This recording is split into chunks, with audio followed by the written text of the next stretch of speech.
Hi students, today we are going to read English Communicative. In English Communicative, we are going to read third chapter. Our third chapter is The Sword of King Arthur. ठीक है क्या? The Sword of King Arthur. Sword means होता है तलवार. SWORD. Sword means होता है तलवार.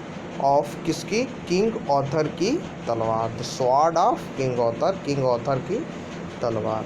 ठीक है. So our third chapter is the sword of King Arthur. Who was King Arthur? King Arthur was a king of Britain या England. ठीक है. ब्रिटेन कंट्री के क्या थे? वो किंग थे. उनके बारे में today we are going to read about King Arthur. हम लोग किंग ऑथर के बारे में पढ़ेंगे इन दिस चैप्टर, इस चैप्टर में. So now let's start the class. Many years ago King Uther Pendragon. ठीक है. King Uther Pendragon ruled over Britain. Britain पे क्या करते थे? रूल्ड करते थे, राज करते थे. इनका शासन चलता था. किनका? ऊथर पेड्रोगॉन का. ही एंड हिज वाइफ, वह और उनकी पत्नी. इग्रेन. क्या? इग्रेन. वह और उनकी पत्नी. हैड अ सन. उनके पास क्या था? हैड अ सन. उनके पास एक पुत्र था. किनके पास? ही एंड हिज वाइफ.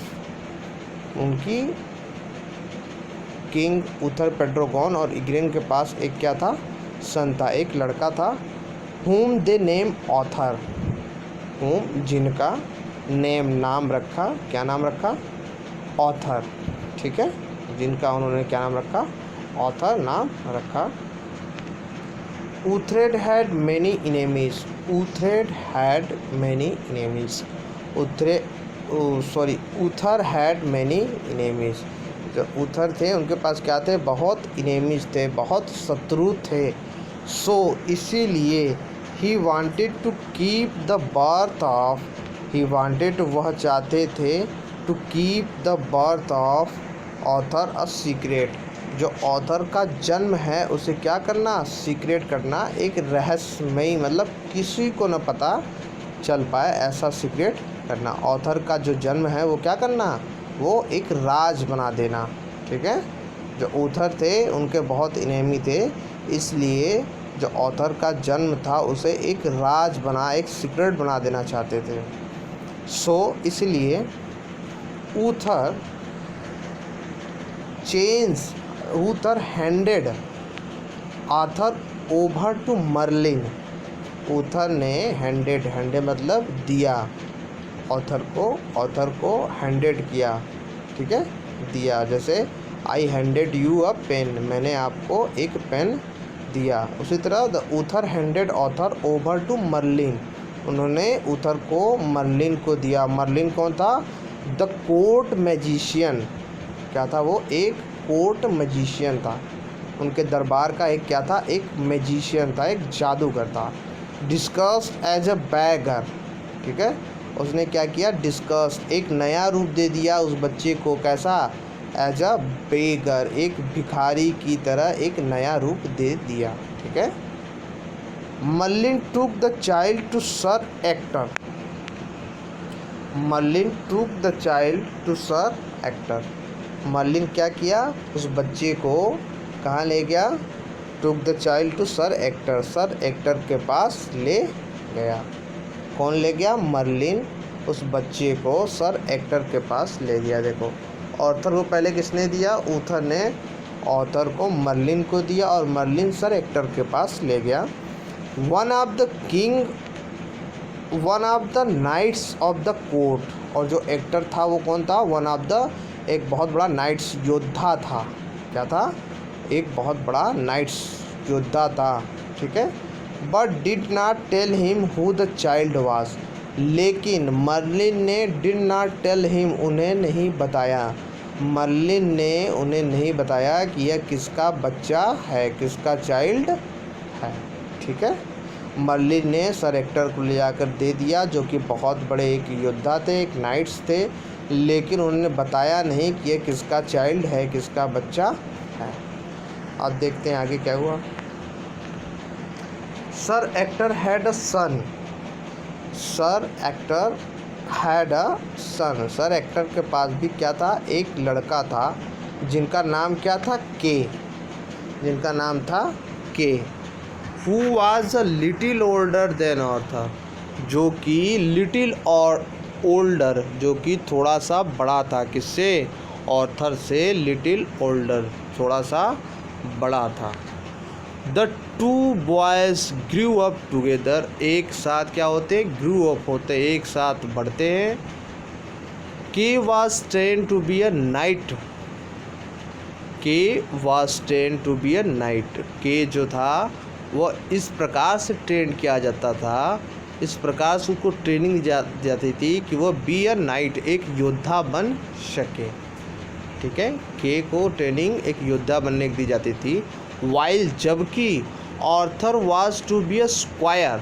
ऑर्थर क्या था, उसका स्क्वायर था। ठीक है, जो भी योद्धा की ट्रेनिंग दी जाती है तो उसके साथ एक स्क्वायर को रखा जाता है। ठीक है, तो ऑर्थर क्या था, वही स्क्वायर था।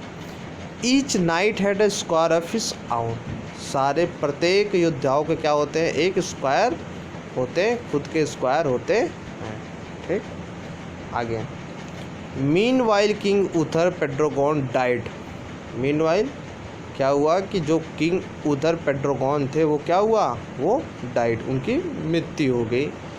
Since the king did not have any known successor. Since, जब वो राजा मर गए, डाइड, उनकी मृत्यु हो गई, तो क्या हुआ, king did not have any known successor. उनके बाद कोई उत्तराधिकारी, सक्सेसर उत्तराधिकारी मतलब होता है उनके बाद कोई उस किंग के स्थान पर होने वाला नहीं था, मतलब उनके गद्दी पे कोई बैठने वाला नहीं था। The lords and small rulers fought wars. जो लॉर्ड्स थे एंड स्मॉल रूलर्स थे, छोटे छोटे जो राजा थे, रूल्स जो करते छोटे छोटे, वो क्या करने लगे, फॉट वार, वो एक दूसरे में ही लड़ने लगे। The country was soon in a state of disorder.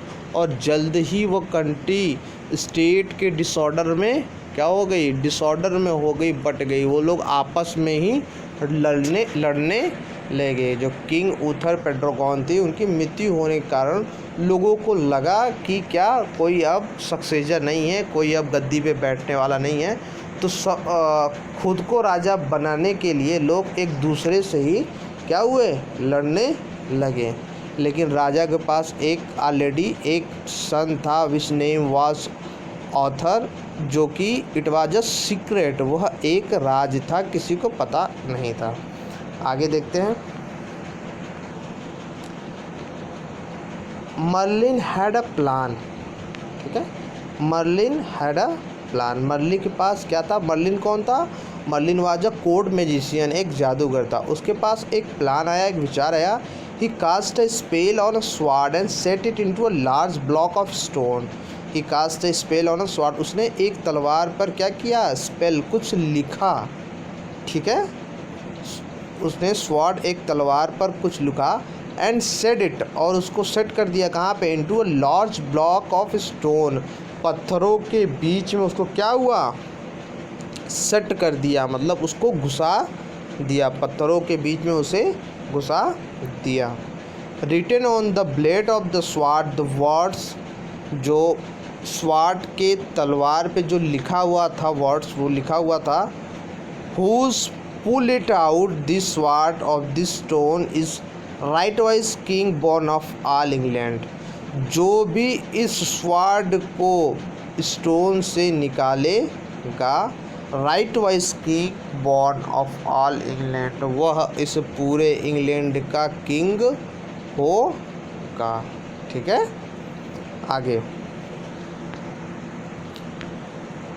The sword was made to appear in a small church just outside London. जो स्वॉर्ड था वो लंदन के बाहर की तरफ एक छोटे से स्मॉल चर्च में क्या किया गया था, रखा हुआ था। ठीक है, स्टोन के बीच में वो स्वॉर्ड रखा हुआ था। कहाँ पे? लंदन के बाहर एक छोटे से चर्च में। Then Merlin invited all the lords and knight to Merlin invited all the lords and knights to a jousting tournament in London। और उसके बाद मर्लिन ने क्या किया? इनवाइटेड, सबको इनवाइट किया, ऑल द लॉर्ड्स, सारे जितने लॉर्ड्स थे वहाँ के जो रूल करते थे, छोटे मोटे राजा थे, उन सबको क्या किया? इनवाइट किया। नाइट्स, योद्धाओं को इनवाइट्स किया। To a jousting tournament in London, उस टूर्नामेंट में प्रतिभाग करने के लिए सबको क्या किया? उसने इनवाइट किया।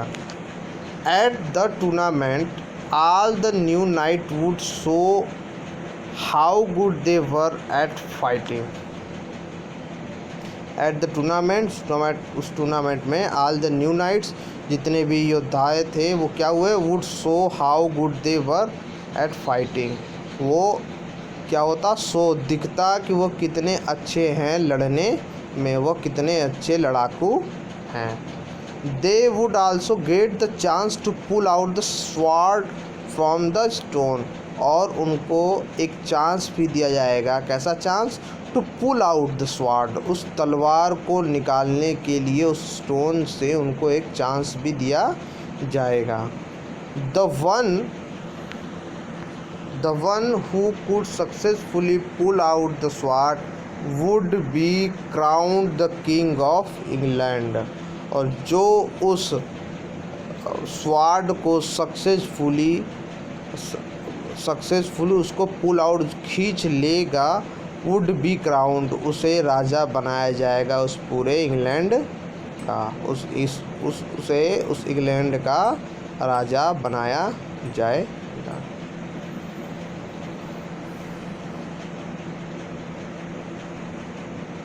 ठीक है, तो अभी हम लोग इतना ही रखते हैं। नेक्स्ट क्लास में हम लोग दूसरा पैराग्राफ पढ़ेंगे नेक्स्ट पैराग्राफ से।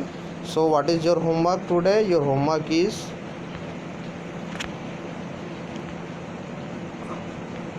Right this word meaning on your fair copy. Right this word meaning on your fair copy. Chapter 3 का वर्ड मीनिंग अपने फेयर कॉपी पे लिखे and revise all these paragraph, जो मैंने आपको अभी एक्सप्लेन किया है उसको आपको अपने बुक में पढ़ना है और वैसे ही ठीक लाइन टू लाइन आपको समझना है खुद से। Okay, thank you so much.